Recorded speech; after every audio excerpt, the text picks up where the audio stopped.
Ay, ready na ang aking director. Direct? Okay na ba tayo? Ibang yung setup natin yun. Kaya hirap ng po ka nga. Teka lang, wait lang. Ayan lang kasi, bago ang aming setup. Oh, iba daw yung ilaw. Lagyan niya na ng lampshade dyan. Lampshade ba tawag dyan? Ayan. What the heck is this? Go away. What if I start filming? What if I do it? Ba't nakaganyan ka? Gusto ko itong sombrero na tayo. Ano kasi Leon Guerrero? Ready ka na? Naka-record na. Oo, okay na. Okay. So, ba't takip ka pa? Maayos ka na upo para hindi ka yan. Naka-ayos. Yan. Ano ba itong na show na to? Kasi makikita yung tiyan ko. Okay na yan. Huwag mo takpan yan. Kasi okay na, yakapin mo ng ganyan. Yan. Okay, game. Game. 3, 2, 1. Hello mga ate at kuya. Narito na naman si Mami Grace at si Daddy AJ. Hello. Ayan mga ate at kuya. Isi-share ko lang Daddy na may mga nagsuggest na ng bagong title ng bago nating podcast. Ano yun? Alam mo kung ano? Hindi. So ayan, gagamitin na namin ang sinuggest ng isa sa mga follower natin na title ng aming podcast ang De Losan Talks. Oh, ang ganda. Ayan. Okay. So, De Losan Talks from now on, tatawagin po natin itong segment na to ng De Losan Talks. Ayan. So, Teka, hindi mo ba napapansin na bago yung setup natin? ha? Talaga ba? Oo, tinanggal natin yung mga halaman ko. Yes, Ba't mga mo kasi ate. tinanggal yung ibang halaman ko? Nilagay natin sa buong bahay. Kalat-kalat tuloy. Ayan. Kahit sa sulok may halaman. No, maganda. Hindi pwede isang ano lang. Mas malinis tong tingnan ngayon kaysa siya yung nag-design nun. Siya yung nag-style ng bahay. Tsaka gusto ko tong upuan. Kaya lang, nagtatalo kami kasi gusto ko gray or black. Nagtatalo kami mga ate at kuya kasi gray or black, sabi ko magbi-blend yun dito. Dapat nag-stand out dapat yung ano. Ako, agree ba kayo sa akin na dapat nag-stand out siya? Sa IKEA to. Ang ganda, sarap talugan. So, eto pinahaba niya yung istorya. Tapos meron pang lampshade. Para ito eh. Lamesa. Pinahaba niya ang discussion kasi ayaw niya yung gusto kong itapik. Kasi marami ang nagsasuggest na ang topic daw namin ngayon ay tungkol sa love story namin. Pero, version ni Daddy. Paulit-ulit na lang eh. Hindi kasi yung kwento na nakita nila na tungkol sa love story natin, ako ang may kwento nun. Ang gusto nilang marinig yung version mo naman. So, ready ka na? O, sige. So, ayan mga ate at kuya, welcome sa ating episode 3 ng De Losan Talks. Kwento ko sa inyo. Noong unang panahon. Hindi. Ito. Kaya ano ba eh? O yun, may mga kasi tuwing hapon dun sa lugar namin nagbabasketball kami. Na-tiyempo na halika, kain muna. Sinabi ko dun sa dalawang tropa ko, bumili muna kami ng barbecue tayo. Sa may kanto ninyo. Sa kanto. Kila Rapay dun. Kakain kami. Tapos may lumalapit, may naglalakad. Tapos yan na ako, oy, AJ, pwede ka bang kunin na escort? Sabi ko, pwede. Kailan ba yan? Ganun na. Tapos ito nga pala si Grace, hi, pinakilala. Wait lang, yung bang kinuha ka ng friend natin na maging escort ko, yun ba yung unang beses na nakita mo ako? So, ano naman yung reaction mo? Ano yung reaction mo nung unang beses mo ako makita? Pocahontas. Bakit? Kasi yung kulay mo nun, yung ganyan na yung kulay mo. Tapos maiksi. Naka-short ka ba nun maiksi? Maiksi ako. Lagi maiksi ang short. Pero hindi ka napansin nun. Kaya mo ako nagustuhan eh. Kasi nakita lang kita medyo morena. So, ano nga yung mo, impression mo? Na-typean mo ba ako? Or deadma lang? Or Deadma lang. Okay, pumayag na ako. Sige. So, walang walang... Kailan yun. Hindi naman kita matitigan nun kasi kausap ko yung kaibigan natin eh. Hindi ibig sabihin wala bang kasi ako nung unang beses kita makita, parang feeling ko ikaw na talaga magiging tatay ng mga anak ko eh. Pa-cute ako nun eh, di ba? Kasi, hindi naman pa-cute kasi pogi talaga ako nun eh. Ano si Adam? pogi ako na, nilalapitan ako. Kaya, ano lang ako yung parang, sige, ganun lang. Pero, parang mas lalo ako nagpapakit ba? Parang ganun. So, after mong pumayag ka, yung mga ate at kuya, kung nakasubaybay kayo sa vlog namin, na alam niyo yung version ng story ko, ng love story namin. So, yung sinasabi niya na yon ay yung nanalo ako ng Miss Anak Pawi sa lugar namin. So, dahil ako yun, naalala ko na. Okay. Tas yun. Tas yung dumating na yung time na mag-escort na ako sa'yo. Yeah. Paparada tayo. Papaparada tayo yun. Wala lang sa akin nun. Kasi natid ako sa inyo nun eh. Natid ako ni Aling Bargy. Natid ako sa inyo. Okay lang ako nun. Nakaparada. Kaway-kaway. Ganun lang. Naalala, yun lang. Tapos yung gabi, yung nasa court na tayo, yung si Mayor, nagpunta. Parang naano ako sa'yo. Naawa ako sa'yo nun. Kasi lahat sinasayaw na ng mga tapos ikaw na naiwan. Sinasayaw? Si Mayor, diba? Kinukuha na sa kasi yung makeup mo, sabi ko sa'yo, huwag ka magpapa-makeup. Yung makeup mo, puting-puti. Ang pangit. Ang pangit ng makeup mo.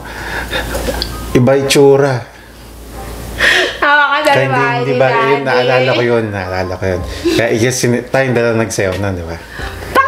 Bakit ka naman naawa sa akin? So parang awa lang pala yung naramdaman mo nung sinayaw mo ko? Hindi kasi pangit pag may makeup ka eh.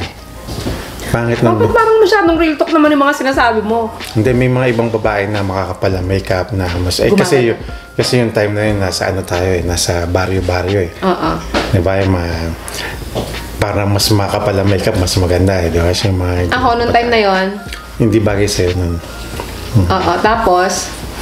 naalala so, ko. Tapos hindi ka nagandahan sa akin nung time na yun nung nakagawn ako so hindi mo ako gusto nun. Tapos talaga ang iba yung tsura. Pero pagka wala kang makeup, maganda yung maganda yung tsura mo. Share ko lang until now, ayaw niya pagka naka full pack makeup ako, ayaw niya. Mas nagagandahan siya sa akin kapag yung lipstick lang at saka Kaya kung mapapansin ninyo sa mga event ko, hindi ako nag full pack makeup kasi ayaw niya, kasi hindi siya nagagandahan daw sa akin. Hanggang ngayon. So, ibig sabihin pala dati, nung time na yon, hindi ka nagandahan sa akin. Parang feeling ko ang ganda-ganda ko nung mga panahon na yun. Ang puti-puti ng Hindi, alam mo naman yun eh. Di ba? Pinag-uusapan natin yun. Nakita mo yung pag yung makeup ka ang pangit, mukhang ibang... Oo nga, sinabi mo sa akin yun na hindi ka nakagandahan. Nung mag-boyfriend na tayo. Pero nung time na yun, talaga hindi ka nagandahan. Hindi na. Pero nagandahan lang ako sa'yo yung pagtapos na nun. Kasi ikaw lang yung time na yun, maiksi, mag-short. Sumaba ang legs mo. Kasi yung kulay. Basta yung buhok mo nun, di ba? Maganda yung buhok mo. So, after nun... Kasi pupunta na ako sa tindahan nyo. Kasi may inom na ako ng soft drinks. Bibili na ako ng soft drinks. Tapos bibili ako ng chocolate. Tapos may yung chocolate. Pero may mga tinda pala kayo na. Dadala niya ako ng chocolate. Papunta siya doon sa tapos tatambay-tambay lang siya. So, tapos... Ang init. Teka lang. Nung time na yon, good time mo na ako? Or hindi pa? Hindi pa. Pero gusto kita nun. Pero, syempre, pala ako nun eh.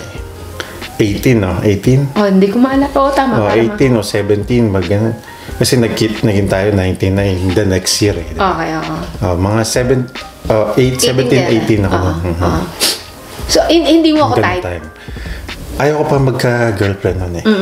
Lang ako nun eh. Kasi magulo yung buhay namin nun. Palipat-lipat ako nun. Kasi yun yung time na galing kami sa San Juan, yun yung namatay yung kapatid. May kapatid ako namatay. Yun yung time na namatay siya. Tapos ako, palipat-lipat na ako nun eh. Kasi syempre nanay ko nahihirapan. So ako nilipat na ako dun sa tatay ko. Hindi naman kami magkadikit ng tatay ko. Ayun basta magulong utak ko nun. Hindi ko alam kung saan ako pupunta. Pero balik tayo dun sa storya na love story nga natin eh. Basta yun lang kasi yung time na yun. Sinasabi ko lang talaga na ang hirap ng sitwasyon ko nun. So parang palipat-lipat lang ako nun. Tapos pupunta ako sa inyo. Tapos kung mag-girlfriend ako, mas lalong gugulo ang buhay ko. Ma-stuck ako dito. Tapos hindi ko alam yung gagawin ko. Kung saan lang ako dalhin ng iba to ng ng tadhana, doon ako. Kaya mas gusto ko mas pinili ko nun yung mga tropa kasi pagka kaibigan, meron akong natatambayan. Pwede ako doon pagka magulo doon sa bahay, tatambay na lang ako. Tapos pag magulo naman doon sa kabilang bahay, may mapupuntaan na ako, hindi kagaya sa inyo. Kasi pagka girlfriend, mapapasok niyo ba ako sa bahay niyo? Hindi, di ba? Makakatambay ba ako doon? Hindi, di ba? Siyempre, babae siya. Ako, pag may tropa ako, sabi ko na sa tropa ko, pre, ano naman? Patambay naman ako sa inyo. Pwede ba akong matulog sa inyo? Gano'n. Nag-overnight ako noon. So, yun yung time na, after niyang mag-escort sa akin, pumunta-punta siya sa akin ng mga ilang linggo dun sa amin, tumatambay siya sa tindahan. Tapos, bigla siyang nawala. So, yun yung kinakwento niya na hindi niya tinuloy yung panliligaw. Ikabihin mo naman, baka naman ako lang nagsasabi na type mo na ako noon. So, on camera, sabihin mo. Type na kita nun. Kaya lang, ayaw niya pang magka-girlfriend nung time na yon. Yun naman, sana mo. Yun naman parang gusto kong marinig eh. Hindi pa ako ready. Yes, na umasa ako. So, pa-full to. Biglang nawala to. And ikwento mo sa kanila, daddy, nung mga panahon na pumupunta ka sa akin, na tumatambay ka, ano sabi ng mga kabarkada mo nun? Sabi, huwag mo ano yun. Huwag mo ligawan. Maligawan yun. Malandi yun. Kasi siya yung laging naka-short maiksi mag-short. Basta sinasabi lang, huwag yun, malandi yun, huwag ka pupunta doon. Iksi mag-short noon. Oo. Yung mga barkada niya dati, ginajudge ako dahil maiksi ako mag-short. Hindi, tsaka kasi ako noon, hindi ako kagandahan, inaamin ko, hindi ako kagandahan, pero suplada ako. Suplada talaga ako kapag kunyari naglalakad ako ng ganyan, tapos sisit-sitan ako ng mga tambay dun sa may gilid sa amin. Sure, gaganyan. Hi, Grace, ganun. Anong hinahay mo? Ginaganon ko talaga sila. At mukha lang ako walang tingnan noon, pero never been kiss ako noon, hindi ako nagkaroon ng boyfriend. Hindi, marami nga naniligaw sa'yo ng mga tambay doon eh. Pero nga, hindi nga ako doon easy to get. Sa'yo lang naman ako bumigay eh. So, ayan, ituloy mo, daddy. So, nawala ka? Nawala ako 1 taon. Oo. Tama. Kasi yun eh. Ano? I didn't know that. Yeah, nawala siya na. Tinigil niya ang panliligaw sa akin. Summer yun. Tuwing summer break yun. Yeah. Okay. Tapos pumasok ako, school, college, just nawala ako. Tapos the next summer naman nun. Kasi tuwing summer, Wait lang, daddy. Ikwento mo naman sa kanila, ano yung nararamdaman mo? Kasi, di ba, tinigil niya. Nagpa-fall siya, umasa ako every time na Kasi nagpupunta na ako sa inyo nun eh. Pupunta ako gabi-gabi. Oo, gabi-gabi pumupunta na siya doon. Sa ako naman, umasa ako na magkaka-boyfriend na ako ng mga panahon na yun. Tapos bigla siya nawala. Tapos, tumigil na siya sa panliligaw sa akin. Tapos, nagkikita kami sa daan, nagkakasabay kami sa ako, hurt ako, na kinikilig ako kasi nakita ko siya ulit, ganyan.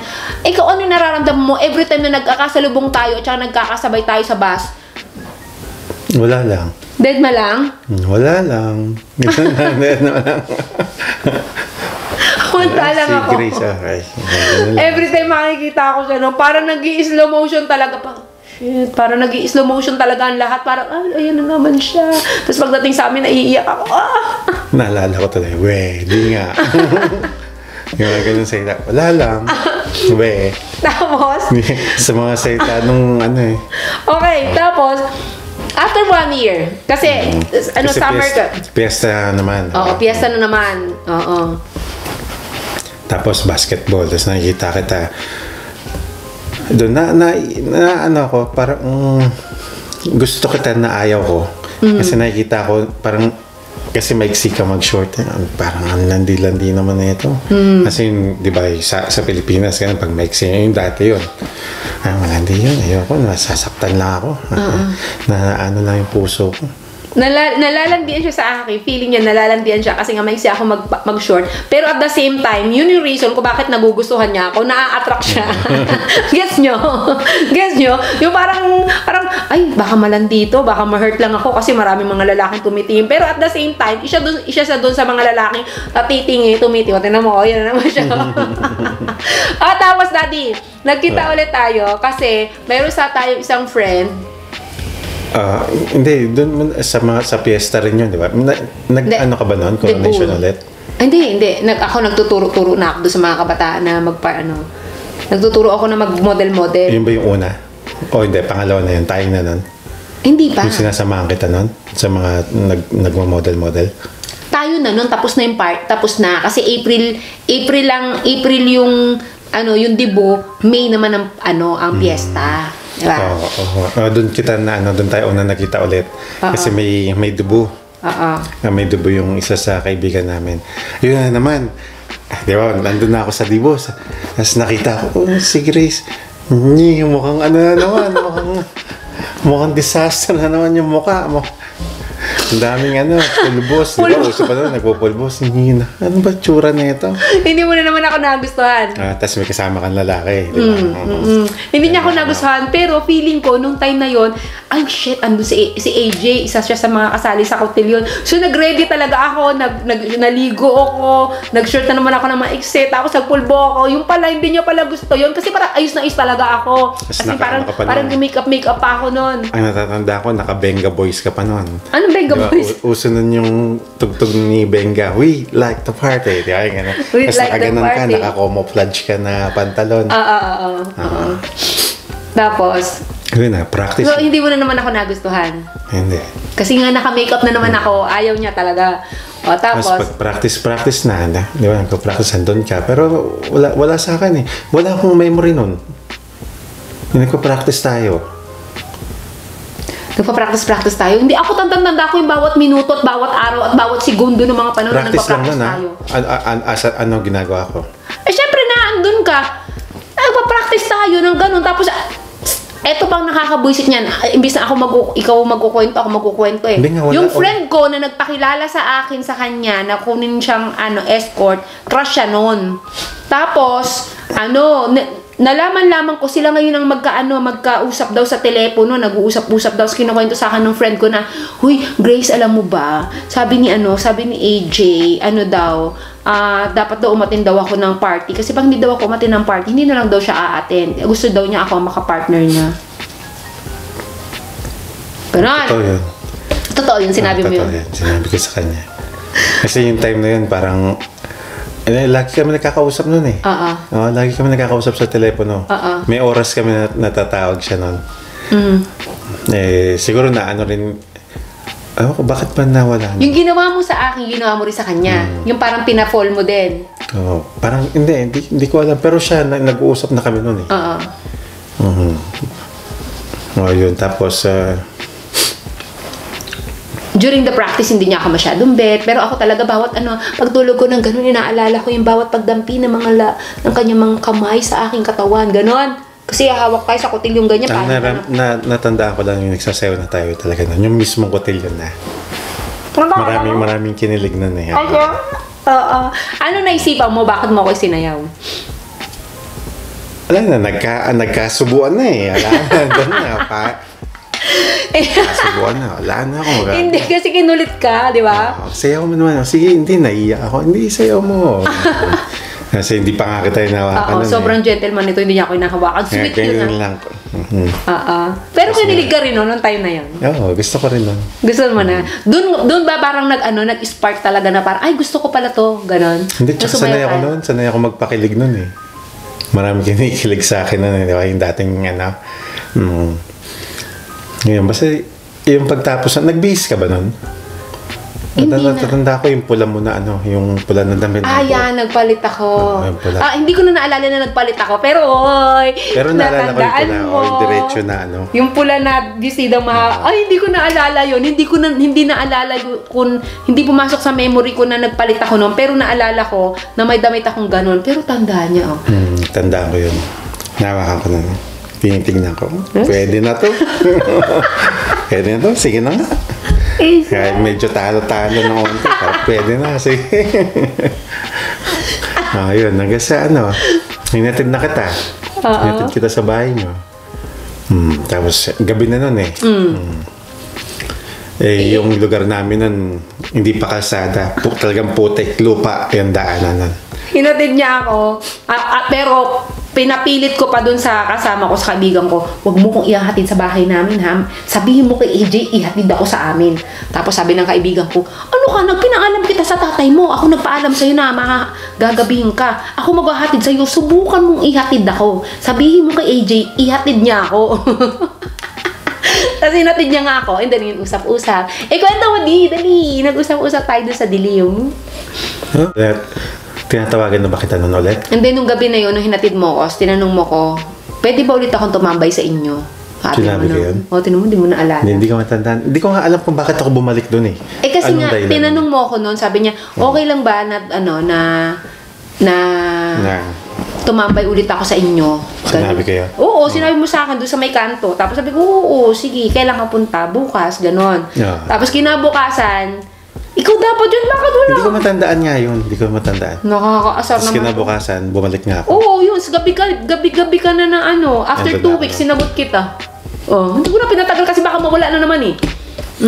Tapos yun, naalala ko ngayon yung yung nagtuturo ka ng ng mga bago. Model.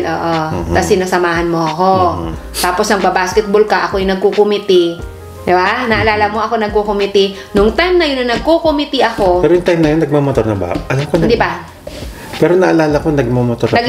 Nag-scooter ka. May scooter kayo. Yung scooter.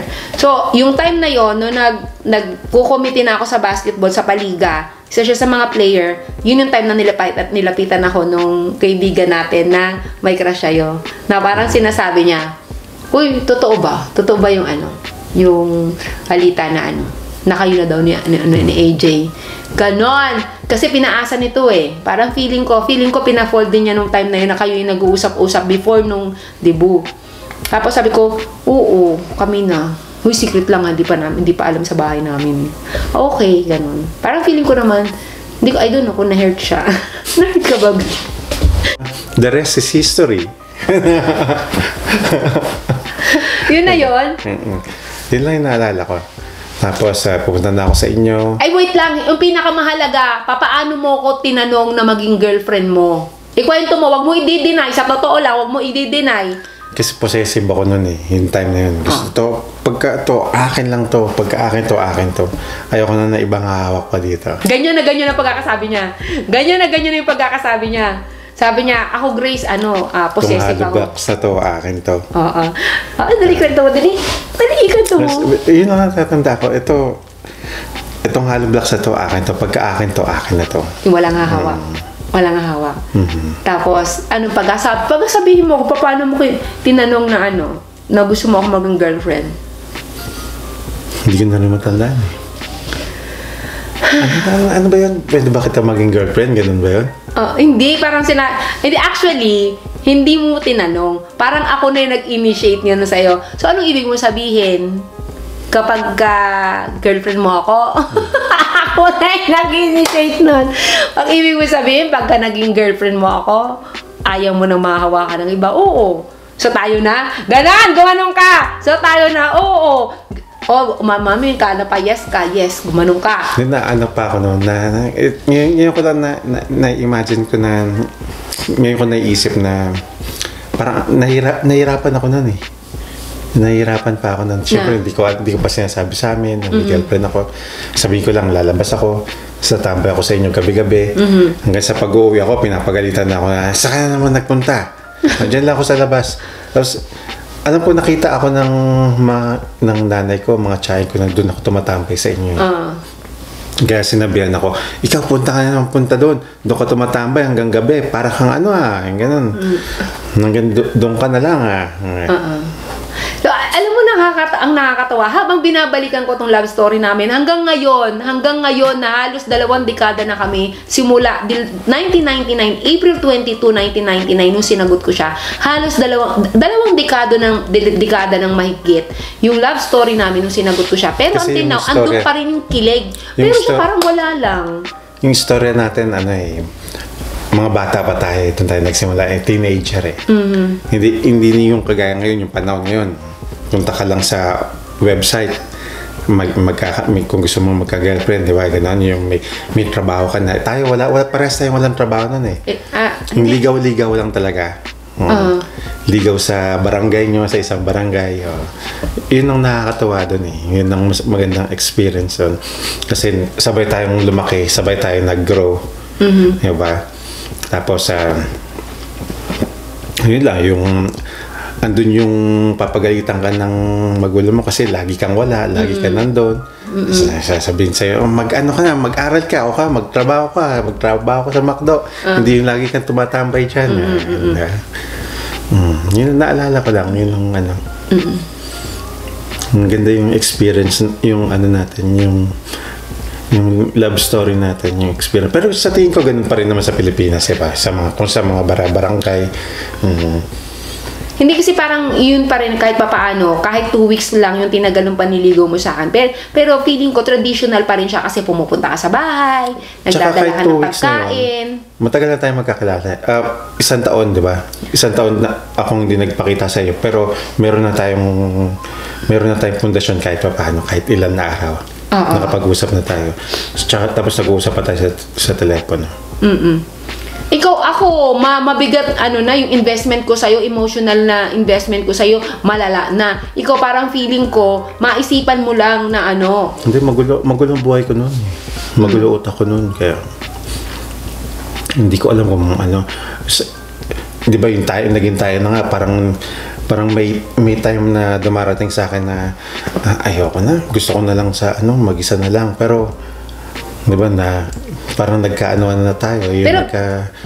Pinagtyagaan mo ko. Kaya hanggang doon na ako talagang nag-stick na ako doon. Doon ko na nakita yung na okay pala. Kaysa sa barkada.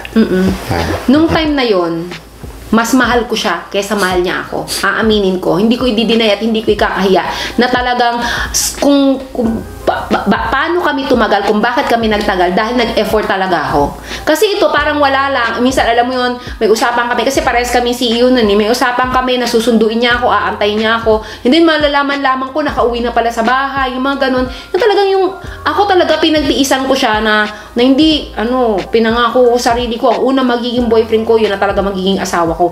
Siya yung parang kalma lang, okay, boyfriend, girlfriend tayo, pero wala siyang future goals, wala siyang long-term goals sa relationship namin. Ako talaga, siya na talaga.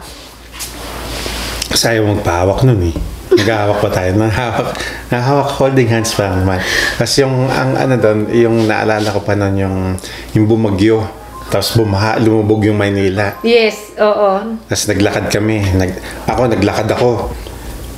From Menjola to Crossing. Saan tayo nagkita Sa San Juan ako dumaan eh.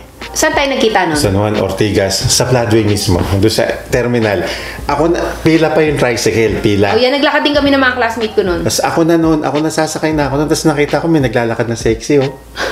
Naglalakad na, naka-jeans, tapos sexy yung fitted jeans, tapos yung t-shirt.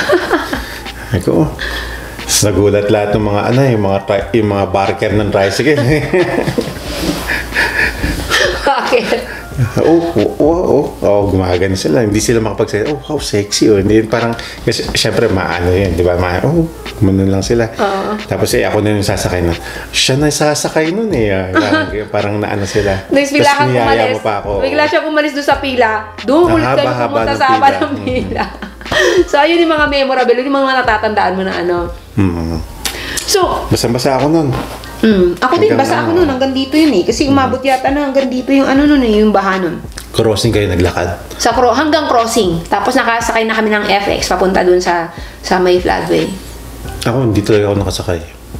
Nilakad ko ang lala kasi ng bagyo na yun. Hindi na tayo nagkita nun kasi hindi uso na ng cellphone. So, hindi na... Pero siguro kung may cellphone... Pero may cellphone ka pa. Ikaw una nag-cellphone sa atin eh. Pero ikaw wala kang cellphone. Kaya hindi tayo nagkita. Hindi namin alam na Ang unang sikat nun, 5110, di ba? Tapos pero wala tayo. Ako 3210 ako. Ikaw 3210 na nun. So anyway, yun lang, ma-share ko lang na minsan, parang worth it na ipaglaban yung isang relasyon na hinahawakan mo kung sa tingin mo may patutunguhan. Ako nung time na yun talaga, alam ko may patutunguhan, pero pinagtiyagaan ko siya na balang araw, mamahalin mo rin ako ng katumbas or higit pa ng pagmamahal na ibinibigay ko sa iyo ngayon. Diba? Yun ang pakiramdam ko ng mga time na yun. Kasi parang feeling ko worth fighting for siya ng mga panahon na yun. Diba? Ito lang din mapapaya ko sa inyo. Masarap, lalo na sa amin dalawa, masarap i-reminisce yung nangyari sa inyo. kung nagkatuloyan kayo, di ba? Masarap, maraming happy memories. Para kakaiba yung relasyon natin. One in a million lang, parang ganun. Kasi talagang tayo na nun. At saka yung relationship namin, simula na naging mag-boyfriend kami, never, kahit isang beses nagkaroon kami ng issue dahil sa cheating sa parehas kami. Kasi meron kami mga disagreement, meron kami mga hindi pagkakaunawaan, nag-aaway kami, halos na maghiwalay na kami dahil sa mga ugali namin sa isa't isa. Kunyari ako, hamunin ko siya na hiwalay na tayo, hindi naman parang hindi ko nararamdaman na mahal mo ako. Yung gano'n, mag-iiyak-iyak ako. And then, siya naman parang papayag lang siya. Tapos ako naman, ay, hindi ako hinabol, hindi ako na. Tapos tatawagan ko na naman siya, yung mga ganun. So, ganun din siya. Minsan, yayayain niya ako ng hiwalay, ganyan-ganyan. Tapos papayag din ako. Tapos bigla na lang, tatawag siya. Tapos sorry, mga ganun. So, madalas, ang pinag-aawayan namin, mga ugali namin. Kasi minsan, hinuhuli niya pa yung ugali ko. Kasi magkaibang tao kami. May magkaiba yung personality namin. Siya tahimik. Tapos ako maingay, mahilig ako sa barkada, mahilig ako sa social life. Siya hindi. So, yun yung mga panahon na talagang nagkakahulihan kami ng ugali. Pero, wala kami naging issue ng nagkaroon siya ng sa ibang babae. Ako naman, nagselo siya sa ibang lalaki. Walang ganun. Kasi alam namin sa isa't isa na mahal namin yung isa't isa. Lalo ako, mahal na mahal ko siya. And until tropa now. Yeah. Yung mga tropa ko. Tapos yun yung time na mas binipili na kita kaysa sa barkada. Diba? Kasi nakita mo yung worth ko. Diba? So hanggang unti-unti, mahilig siya sa barkada. Tapos unti-unti, na parang mas gusto niya na ako yung kasama niya. Unti-unti, as in talagang everyday, pupunta yan sa akin. Mula sa Pasig, magbabike lang yan, papunta ng Binangonan para lang makita ako araw-araw. Doon pa tayo nun sa sa Pladway pa tayo nun. Oo, pero nung mga panahon na lumipat na kami. Punta na kayo ng Binangonan. Nagbabike ako nun. Tapos nagmamotor din ako. Yun talaga sa Pasig ba ako na nakatira nun? Sa Pasig. Tapos yun yung mga panahon na parang wala na siyang kaibigan, parang nilayuan niya ng mga kaibigan niya. Parang mas na siya, mas nahahappy na siya pag ako yung kasama niya. O kaya sa mga girls, diba? So, ilaban lang ninyo. Hanggat walang mga cheating na yan, ilawan ninyo yan. Kasi darating ang panahon, mas mamahalin ka na nila. Niya kaysa sa pagmamahal na ibinigay mo sa kanya. Ngayon, aminin mo, mas mahal mo na ako ngayon kaysa noon. Siyempre naman. Parang ako naalala ko tuloy yung mga kabataan natin